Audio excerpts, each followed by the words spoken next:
हाँ तो प्यारे बच्चों, कैसे हैं आप सभी। उम्मीद करते हैं कि सभी अच्छे होंगे और अच्छे तरह से अपने पढ़ाई को कर रहे होंगे। तो प्यारे बच्चों, कुछ दिन से जो है क्लास अब्सेंट चल रहा था क्योंकि बारिश का मौसम था और बहुत ही अधिक मौसम खराब के कारण जो है मैं लाइव ही बंद कर दिया था, साथ ही साथ सारे के सारे वीडियो अपलोड्स भी बंद कर दिए थे बच्चों। और कुछ दिन से लगातार क्लास अब्सेंट चल रहा है, उसके लिए सभी से क्षमा चाहूंगा। तो प्यारे बच्चों, आज से जो है आप लोगों का क्लास बिल्कुल रेगुलर कर दिया गया है। आज सुबह वाला भी अभी जो बैच देख रहे हैं ये वाला भी बैच चल रहा है, शाम वाला 6 बजे वाला भी बैच चलेगा, साथ ही साथ आज रात में लाइव वाला भी बैच चलेगा। ठीक है, तो प्यारे बच्चों चलिए हम आज सभी को एक चीज बता दें कि आज हम लोग इकोनॉमिक्स को लेकर के आए हैं। और इकोनॉमिक्स में प्यारे बच्चों हम लोग पढ़ने वाले हैं चैप्टर नंबर 2, जिस चैप्टर का नाम क्या है तो राज्य एवं राष्ट्र की आय। ठीक है, तो सबसे पहले प्यारे बच्चों हम लोग पढ़ेंगे आय के बारे में।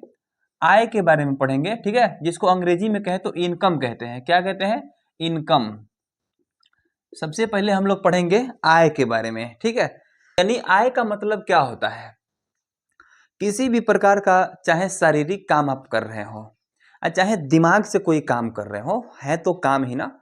तो हम उसी को तो कहते हैं, उसके बदले में जो हमें पारिश्रमिक जो मिलता है, पारिश्रमिक जो हम श्रम करते हैं, काम करते हैं, उसके बदले जो हमें पगार मिलता है, पारिश्रमिक मिलता है, परिश्रम का जो फल मिलता है, हम उसी को आय कहते हैं। ठीक है, अर्थात हम ये कह सकते हैं कि हम यहाँ पर कह सकते हैं बच्चे मेरे कि जब कोई व्यक्ति, हम यहाँ पर कह सकते हैं कि जब जब कोई व्यक्ति व्यक्ति चाहे मानसिक रूप से हो या फिर शारीरिक रूप से हो, ठीक है, मानसिक या शारीरिक शारीरिक कार्य करता है, ठीक है ना, कार्य करता है तथा उसके बदले में, क्या जी, उसके बदले में जो पारिश्रमिक जो मिलता है, पारिश्रमिक मिलता है उसे उसे क्या कहते हैं बच्चों? उसे उस व्यक्ति का आय कहते हैं। ठीक है ना, मिलता है उसे उस व्यक्ति का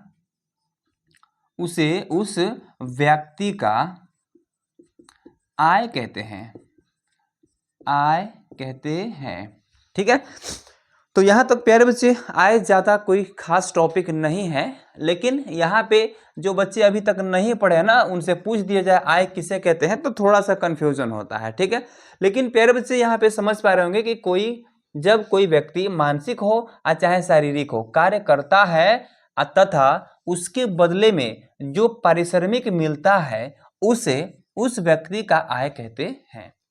ठीक है, अब आय देखिए अलग अलग तरीका से मिलता है। किसी के पास जो है जमीन होता है, किसी के पास बहुत सारा पूंजी होता है, किसी के पास अपना शरीर होता है जिससे वह काम कर पाता है, और किसी के पास कोई व्यवस्था होता है कि उस व्यवस्था को महफूज कर देते हैं और उस व्यवस्था से जो है उन्हें क्या मिलता है, उसमें कुछ पब्लिक काम करते हैं और उससे क्या मिलता है, उसको लाभ मिलता है, तो हम उसको वेतन कहते हैं। ठीक है, अर्थात प्यारे बच्चों हम लोग ये कह सकते हैं कि इसका जो है अलग अलग यानी पारिश्रमिक, ये कह सकते हैं बच्चों कि पारिश्रमिक, क्या कह सकते हैं जी, पारिश्रमिक लाभ या हानि के रूप, पारिश्रमिक लाभ या हानि के रूप में आए, ठीक ना, रूप में आए। यानी कि प्यारे बच्चों परिश्रम के रूप में जो हमें आय मिलता है वह अलग अलग कैटेगरी का होता है। जानते हैं कैसे? जैसे में हम यहाँ पे कह दे बच्चों कि आपके पास बहुत सारा जो है भूमि है और किसी को दे दिए हैं, जैसे जरपेस्की होता है, बिहार में आप लोग देखते होंगे कहीं बटैया होता है, कहीं जरपेस्की होता है, कहीं पे हुंडा होता है, ठीक है ना। तो इस प्रकार से भूमि से हमें जो लाभ मिलता है बच्चों उसे हम क्या कहते हैं, तो लगान कहते हैं। भूमि से हमें किस प्रकार का लाभ मिलता है, तो लगान के रूप में हमें लाभ प्राप्त होता है बच्चों। अगर देखा जाए श्रम से, श्रम का मतलब होता है काम, तो इससे जो काम हमें लाभ मिलता है उसको प्यारे बच्चों हम लोग कहते हैं मजदूरी। क्या कहते हैं जी, उसे हम मजदूरी कहते हैं। और यदि अगर बहुत सारा मैंने कहीं पे पूंजी लगा दिया, क्या लगा दिया, पूंजी या फिर पूंजी किसी को दे देते हैं तो हम लोग उसे ब्याज के रूप में वसूलते हैं। क्या वसूलते हैं? उसका लाभ जो है ब्याज के रूप में हम लोग वसूलते हैं बच्चों। और अगर मैंने अभी अभी बताया था कि व्यवस्थापक, अगर व्यवस्थापक के रूप में अगर आप काम करते हैं तो आपको क्या मिल रहा है वहां पर? तब आपको मिलता है प्यारे बच्चों वेतन। क्या मिलता है जी? वेतन मिलता है। और प्यारे बच्चे अगर उद्यमी के रूप में आप अगर काम करते हैं, उद्यमी के रूप में, है ना, उद्यमी के रूप में, यानी उद्यमी जानते हैं किसको कहते हैं? मान लीजिए कि आप कोई उद्योग खोल रहे हैं, ठीक है, और उससे आपको कोई लाभ प्राप्त होता है। जैसे कोई उद्योग खोल रहे हैं, कभी कभी देखना ये भी होता है ना, कभी लाभ भी होता है और कभी हानि भी होता है। तो यानी कि प्यारे बच्चों उद्यमी को क्या होता है कि कभी कभी लाभ भी हो जाता है और कभी कभी क्या होता है कि हानि भी हो जाता है। यानी यहाँ हानि वाला आय हमें प्राप्त हो रहा है, ठीक है, उद्यमी को हानि वाला आय प्राप्त हो रहा है, इसको भी आय कहते हैं। जिसमें हानि हो रहा है ना उसको भी आय कहते हैं, और वह हानि वाला आय है और यह लाभ वाला आय है, लेकिन है दोनों आय ही। ठीक है ठीक है ना। अब प्यारे बच्चों हम लोग सबसे पहले अगला पॉइंट अब क्या देखेंगे? अब गरीब। गरीब किसे कहते हैं? क्या है कि गरीब किसे कहते हैं? बड़ा शानदार मुद्दा है यह। गरीब किसे कहते हैं? तो प्यारे बच्चों आप लोग यहाँ पे समझ सकते हैं कि जब किसी व्यक्ति के पास अपनी आवश्यकता से कम अगर जुटान जुट पाता है, अर्थात हम ये कह सकते हैं बच्चों कि जो व्यक्ति अपने न्यूनतम आवश्यकता को पूरी कर पाने में सक्षम नहीं हो, जो व्यक्ति अपने न्यूनतम आवश्यकता को भी पूरा कर पाने में अगर सक्षम नहीं हो तो हम उसे कहते हैं बच्चों कि वह व्यक्ति जो है गरीब है। ठीक है, अर्थात हम इसको लिख भी सकते हैं बच्चों कि जो व्यक्ति, लिख सकते हैं, जो व्यक्ति अपने न्यूनतम यानी कम से कम आवश्यकताओं को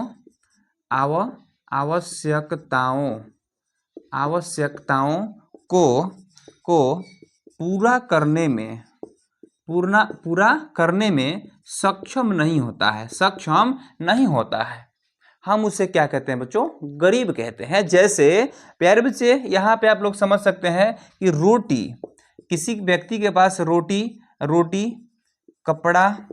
कपड़ा और मकान अगर नहीं होता है, रोटी कपड़ा और मकान में कोई प्रॉब्लम होता है, कोई दिक्कत होता है, तब हम उसे कहते हैं गरीब। और यदि वह रोटी कपड़ा और मकान में अगर सक्षम है, रोटी भी है, कपड़ा भी है और मकान भी है, तो हम उसे कहते हैं बच्चों कि यह जो है अमीर है। ठीक है, उसे हम लोग अमीर में शामिल करते हैं उसे, या फिर मध्य वर्गीय में भी शामिल कर सकते हैं। ठीक है, लेकिन हम उसे गरीब नहीं कहते हैं। क्या नहीं? तो गरीब नहीं कहते हैं किसको? जिसके पास रोटी कपड़ा और मकान का सुविधा होता है, हम उसे गरीब की श्रेणी में नहीं रखते हैं, गरीब की श्रेणी से मुक्त कर देते हैं। साथ ही साथ प्यारे बच्चों इसको जो है ना कभी कभी हम लोग अलग अलग कैटेगरी से भी देखते हैं। अगर इसका कैटेगरी देखें बच्चों तो रोटी किस में आता है? भोजन में आता है। ठीक है, उसके बाद कपड़ा को हम कहेंगे वस्त्र, भोजन वस्त्र, और मकान को कहेंगे आवास। कहीं कहीं ऐसा देखने के लिए आपको मिल जाएगा। ठीक है, तो हम ये भी कह सकते हैं कि भोजन वस्त्र और आवास में किसी को अगर दिक्कत होता है तब हम उसे कहते हैं कि यह गरीब की श्रेणी में है, और ऐसे दिक्कत नहीं होता है ना तो हम कहेंगे यह गरीब की श्रेणी में नहीं है बच्चे। ठीक है, अब आते हैं बच्चों कि रोटी कपड़ा और मकान, यहां तक क्लियर है। अब रोटी कपड़ा और मकान जिनके पास होता है वह अपने शिक्षा और स्वास्थ्य के चक्कर में पड़ जाते हैं कि हमारा शिक्षा जो है अच्छा होना चाहिए, और साथ ही साथ स्वास्थ्य भी हमारा क्या होना चाहिए कि बेहतर होना चाहिए, शिक्षा और स्वास्थ्य भी बेहतर होना चाहिए। इसलिए प्यारे बच्चों जिस देश में या फिर जिस राज्य में आय ही अच्छा नहीं होता है ना, वहां पे क्या होता है कि शिक्षा में तो प्रॉब्लम होता ही है, स्वास्थ्य में भी प्रॉब्लम होते रहता है। ठीक है, और यह क्या करता है कि आय कम होगा तो बचत कम होगा। आय अगर कम है, आपके पास जो है 20 रुपए कहीं से आ रहे हैं तो उसमें से 10 रुपए बचा लेंगे। ठीक है, लेकिन वहीं अगर 2000 रुपए आ रहे हैं तो 1000 बच रहा है कि नहीं बच रहा है? तो 1000 कहीं इन्वेस्ट कर देते हैं ना, तो फिर 1000 के बदले 5000 होगा, लेकिन 1 रुपए के बदले कितना होगा? 5 रुपए ही ना होगा। 5000 और 5 रुपए में फर्क है कि नहीं है? तो इस प्रकार से प्यारे बच्चों, जहां का आय ही कम होता है, जहां का आय ही क्या होता है बच्चों कि कम होता है ना, तो वहां पे बचत भी कम होता है। और साथ ही साथ क्या होता है कि फिर बचत को किसी अन्य काम में अगर इन्वेस्ट करते हैं तो वहां भी क्या होता है, उसका आय फिर भी कम ही होता है। इसलिए यहीं से एक सवाल उत्पन्न होता है बच्चों कि गरीबी को जन्म देती है कैसे? ठीक है ना। तो आइए बच्चों, यहां से जो है उत्पन्न हो रहा है जो सवाल कि गरीबी को जन्म देती है कैसे, उससे पहले हम लोग देखेंगे एक पॉइंट यहां पर गरीबी का कुचक्र के बारे में हम लोग समझते हैं थोड़ा सा। ठीक है, तो आइए बच्चों उस पॉइंट को हम लोग यहाँ पे देखते हैं, उसके बाद बढ़ेंगे बिना रुकावट के आगे की तरफ। ठीक है, तो आइए आगे बढ़ते हैं।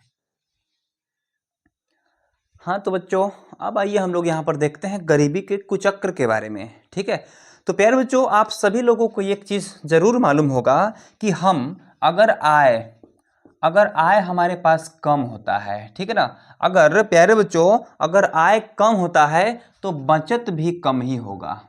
बचत भी क्या होगा? तो कम ही होगा। और फिर अगर बचत कम होता है तो क्या होगा? तो प्यारे बच्चों, बचत अगर कम होता है, अगर बचत ही कम होता है तो जानते हैं क्या, अगर बचत कम होता है तो फिर जो पैसा आपके पास बचा है उसी को ना फिर काम में इन्वेस्ट कीजिएगा। तो फिर यहाँ पे प्यारे बच्चों विनियोग आपका पूंजी आपका कम होगा। पूंजी जो है आपका कम बचेगा। पूंजी आपके पास जो पैसा रहता है, हमेशा जो पैसा बेस रहता है वह कम होने लगेगा। और जब कम होने लगेगा पूंजी, तो आपका विनियोग कम हो जाएगा। पूंजी अगर कम होता है तो आपका विनियोग क्या होगा बच्चों मेरे? तो कम हो जाएगा। अब विनियोग से क्या समझते हैं? इसी को कहते हैं इन्वेस्टिंग, किसी काम में पैसे को लगाना, किसी काम गल्ला में पैसे को लगाना, यही गल्ला है। यह जो है गल्ला है और यह इन्वेस्ट है, किसी काम में पैसे को लगाने को विनियोग कहते हैं। और अगर विनियोग कम होता है प्यारे बच्चों, अगर विनियोग ही कम हो जाता है तो जानते हैं क्या होगा? फिर यहाँ पर आय आपका कम हो जाएगा। पैसा कम लगाइएगा तो आय कम है ना होगा। तो इस तरह से प्यारे बच्चों एक गरीबी का कुचक्र अगर इसका सिर्फ आप लोग देखना चाहते हैं तो यहाँ से आप लोग देख सकते हैं कि आय अगर कम है तो प्यारे बच्चों यहाँ पे क्या होगा? तो आपका जो है ना, अगर आय आपका कम है तो सबसे पहले तो आपका बचत आपका कम हो जाएगा। क्या होगा? बचत आपका कम हो जाएगा। और बचत अगर कम होता है तो क्या होगा? यहाँ पे आपका पूंजी कम हो जाएगा। क्या कम हो जाएगा जी? पूंजी। और पूंजी यहाँ पे कम होता है तो आपका विनियोग भी कम हो जाएगा। और विनियोग कम होगा तो फिर आपका आयवा भी कम हो जाएगा। हम इसी को कहते हैं गरीबी का कुचक्र। ठीक है ना, गरीबी का कुचक्र कहते हैं बच्चों इसको। ठीक है, अब आगे आइए हम लोग देखेंगे कि गरीबी को कैसे जन्म देती है बच्चों। ठीक है, तो गरीबी को कैसे जन्म देती है, अगर यह सवाल आपसे कहीं पूछ देता है तो आप लोग इसी गरीबी के कुचक्र को बना देंगे और लिखेंगे प्यारे बच्चों की गरीबी को जन्म देती है क्योंकि उसमें शामिल हो जाता है गरीबी का कुचक्र। गरीबी का कुचक्र वह कैसे? तो यह जो है प्यारे बच्चों, आय अगर कम होता है तो बचत भी कम हो जाता है और पूंजी भी कम हो जाता है और उसके पास विनियोग कम हो जाता है। आय अगर कम होगा तो प्यारे बच्चों आपका यहाँ बचत कम हो जाएगा। और बचत जैसे ही कम होगा तो यहाँ पूंजी भी कम हो जाएगा। और पूंजी कम होगा तो विनियोग कम हो जाएगा, इन्वेस्टिंग कम हो जाएगा। और इन्वेस्टिंग कम होगा तो फिर आय क्या होगा? कम हो जाएगा। तो इस प्रकार से प्यारे बच्चे गरीबी को ही जन्म देती है, इसी प्रकार से हम लोग कह सकते हैं। तो गरीबी की कुचक्र के कारण जो है गरीबी को जन्म देती है, अर्थात आय कम होने के कारण बचत कम हो जाता है और बचत कम होने के कारण पूंजी कम हो जाता है और पूंजी कम होने के कारण विनियोग कम हो जाता है। और इसके कारण क्या होता है कि गरीबी को ही जन्म देती है बच्चों। ठीक है, तो इस प्रकार से इस सवाल का आप लोग जो है उत्तर दे सकते हैं। और यहाँ पे जहाँ पे गरीबी को जन्म देती है वहाँ पे शिक्षा और स्वास्थ्य और स्वास्थ्य में भी क्या होता है कि कमी हो जाता है बच्चों। वहाँ पे शिक्षा और स्वास्थ्य का विधि व्यवस्था बहुत बिगड़ जाता है। ठीक है, तो यानी कि आप लोग अब यहाँ पर कह सकते हैं बच्चों कि शिक्षा और स्वास्थ्य कहाँ अच्छा होता है? जिस देश का आय अच्छा होता है। जिस देश में आय बढ़िया, उस देश में शिक्षा और स्वास्थ्य का क्या होता है, व्यवस्था बढ़िया होता है। ठीक है, तो आइए बच्चों, अब यहाँ पे कुछ और खास चीज है जो ऑब्जेक्टिव में आपसे पूछता है आपके परीक्षा में। ठीक है, जैसे मैं अगर आपसे सवाल पूछता हूं बच्चों आपसे कि भारत का सबसे गरीब राज्य कौन है, भारत का सबसे गरीब राज्य कौन है, तो प्यारे बच्चों आप लोग कहेंगे भारत का सबसे गरीब राज्य कौन है, तो यह हो जाता है बच्चों उड़ीसा। क्या हो जाता है जी? यह हो जाता है उड़ीसा। ठीक है, और उसके बाद उड़ीसा के बाद कौन आता है? 1 नंबर में उड़ीसा और 2 नंबर में आता है बिहार। 2 नंबर में बिहार आ जाता है। सबसे गरीब राज्य में अगर देखा जाए बच्चों तो 1 नंबर पर उड़ीसा आता है और 2 नंबर में आता है बिहार। ये अगर परीक्षा में पूछे तो 1 नंबर में उड़ीसा लगा दीजिएगा, 2 नंबर में बिहार लगा देना। ठीक है ना। उसके बाद बच्चों अगर कहीं आपसे सवाल पूछता है कि भारत का प्रति व्यक्ति आय कितना है, तो भारत में प्रति व्यक्ति आय जो है 25,494 है। 25,494 रुपए हैं। कब? तो 2008-9 के अनुसार। ठीक है ना, 2008-9 के अनुसार जो है भारत में जो है 25,494 रुपए क्या है, तो प्रति व्यक्ति आय है। प्रति व्यक्ति आय है। ठीक है ना। भारत में 2008-9 के जनगणना के अनुसार जो है प्यारे बच्चों भारत में प्रति व्यक्ति आय 25,494। ये जो है ऑब्जेक्टिव में पूछा जाता है बच्चों। ठीक है ना। तो चलिए बच्चे, इसके बाद आप लोग एक और चीज यहाँ पर देखेंगे कि अगर राज्य और प्लस केंद्र शासित प्रदेश के हिसाब से अगर देखा जाए, राज्य, ठीक है ना, राज्य प्लस केंद्र शासित प्रदेश, केंद्र शासित प्रदेश के हिसाब से देखा जाए तो चलिए, केंद्र शासित प्रदेश का मतलब होता है बच्चों कि जहां पर राज्य के साथ साथ सीएम के साथ साथ क्या होता है, चीफ मिनिस्टर यानी मुख्यमंत्री के साथ साथ जो है ना, वहां पे केंद्र का भी जहां पे मतलब कि दबदबा होता है, जहां पे राज्य चलता है, उसको कहते हैं केंद्र शासित प्रदेश। जैसे में अगर केंद्र शासित प्रदेश के हिसाब से देखा जाए बच्चों तो छत्तीसगढ़ क्या है कि भारत में सबसे अधिक प्रति व्यक्ति आय वाला केंद्र कौन है, आय वाला केंद्र कौन है बच्चों, तो आय वाला राज्य अगर देखा जाए भारत में केंद्र राज्य प्लस केंद्र शासित प्रदेश में अगर देखा जाए तो अधिक आय कहाँ का है, तो छत्तीसगढ़ का। अधिक आय कहाँ का है, अधिक आय कहाँ का है, तो छत्तीसगढ़ का है। ठीक है ना, छत्तीसगढ़ का है बच्चों, छत्तीसगढ़ का है। ठीक है, और अगर केंद्र शासित प्रदेश को छोड़ दिया जाए, केवल राज्य के हिसाब से अगर देखा जाए तो राज्य में अगर देखा जाए तो अधिक प्रति व्यक्ति आय वाला राज्य कौन है बच्चों, तो सबसे अधिक प्रति व्यक्ति आय वाला राज्य कौन है बच्चों, तो आप लोग यहां पर कह सकते हैं लोग कि गोवा है। ठीक है ना, गोवा है। जानते हैं यहां पर कितना है, एक व्यक्ति का आय जानते हैं कितना है, यहां पर है 54,850 रुपए। 54,850 रुपए है एक व्यक्ति का आय गोवा में, 54,850 रुपए है बच्चों। अब देखिए कहाँ भारत का हम लोग आय देखें, यहाँ पर भारत का आय कितना है, 25,494। ठीक है ना, भारत में, पूरा भारत में 25,494 है। ठीक है, लेकिन यहाँ पर प्यारे बच्चे अगर हम लोग देखें सबसे अधिक आय वाला केंद्र चंडीगढ़। ठीक है, भारत में हम लोग क्या देखे थे, भारत का प्रति व्यक्ति हो ठीक है। अब यहाँ पर देखिए आप लोग कि यहाँ पर ये गोवा में जो है 54,850 है बच्चों। ठीक है, तो यहाँ कुल भारत का देख लीजिए 25,000 है, और यहाँ पर केवल गोवा का अगर देखें बच्चों तो 54,850 रुपए है। ठीक है, बहुत मतलब कि समझिए कि जमीन आसमान का फर्क है, 2 बरी से भी प्लस हो रहा है ना। चलिए तो आगे बढ़ जाए। उसके बाद अगर देखा जाए बच्चों तो भारत में सबसे कम प्रति व्यक्ति वाला आय क्या है, तो वह जो है बिहार है बच्चों, है ना। और बिहार में कितना है, आप लोग सोच रहे होंगे कि यहाँ तो गोवा का निकल गया, गोवा का कितना है जी, गोवा का यहाँ पर कितना है, गोवा का प्रति व्यक्ति आय 54,850 है। लेकिन प्यारे बच्चों अगर बिहार की बात की जाए, ठीक है ना, अगर बात किया जाए बिहार का, तो बिहार का प्रति व्यक्ति आय हो जाएगा आपको 6,610 रुपये, 6,610 रुपये। बताइए यहाँ कहाँ 54 कहाँ यहाँ पर बिहार में केवल 6,610 रुपये।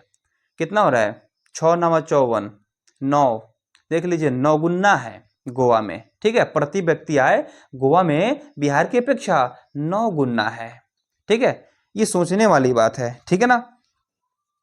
अब अगर हम लोग देखें बच्चों कि बिहार में मान लीजिए कि संपूर्ण बिहार में 6,610, अब अगर हम लोग देखें कि बिहार में कौन ऐसा जिला है जहां पर सबसे ज्यादा आय है, प्रति व्यक्ति आय सबसे ज्यादा है, तो वह है प्यारे बच्चों पटना।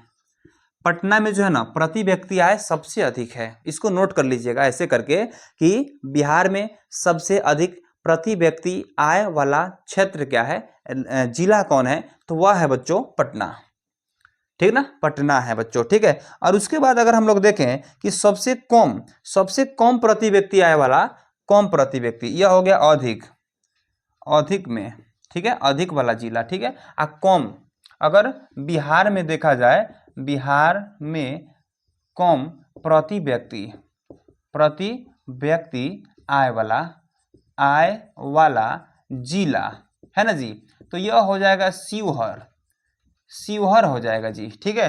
क्या हो जाएगा जी, शिवहर हो जाएगा, जिसका क्या है बहुत कम प्रति व्यक्ति आय वहां पर मिलता है। यानी देखिए ना यहाँ पर इससे ज्यादा होता होगा, पूरा बिहार में कितना है 6,000, तो 6,000 से मान लीजिए कहीं पटना में हो गया होगा कि 10,000, ठीक है, 10,000, या फिर छोड़िए इसको 10,000 12,000, ज्यादा वहां पे पढ़े लिखे लोग हैं इसलिए। तो यहाँ पे शिवहर में यानी कि कम पढ़े लिखे लोग हैं, वहां पे शिक्षा का क्या है, शिक्षा का महत्व ज्यादा लोग नहीं समझते हैं, इसलिए शिवहर में लोग ज्यादा पढ़े लिखे नहीं है, इसके कारण ये 6,000 से भी कम होगा वहां पर आए, है ना जी। तो चलिए बच्चों उसके बाद हम लोग यहाँ पर देखते हैं, इसके बाद वाला पॉइंट में हम लोग पढ़ेंगे क्या, राष्ट्रीय आय के बारे में पढ़ेंगे, ठीक है। किसके बारे में, अगला पॉइंट में हम लोग पढ़ेंगे राष्ट्रीय आय के बारे में, ठीक है। तो चलिए यहाँ तक आप लोगों को मैंने बहुत सारा चीज़ डिटेल्स बता दिया, सब्जेक्टिव और ऑब्जेक्टिव से आने वाले सभी क्वेश्चन को मैंने यहाँ पर बताया, ठीक है। तो चलिए आज के लिए बस इतना ही, अब आगे देखते हैं हम लोग राष्ट्रीय आय से शुरू करेंगे पढ़ना, ठीक है। तो चलिए कल के लिए जो है आप लोग वेट कीजिए, तब तक आज यहीं तक समाप्त करते हैं। जो बच्चे नए देख रहे होंगे इस चैनल को सब्सक्राइब कर लीजिएगा, जो बच्चों को अच्छा लग रहा होगा वीडियो एक बार लाइक कर दीजिएगा। मिलते हैं फिर कल के वीडियो में, तब तक के लिए गुड बाय।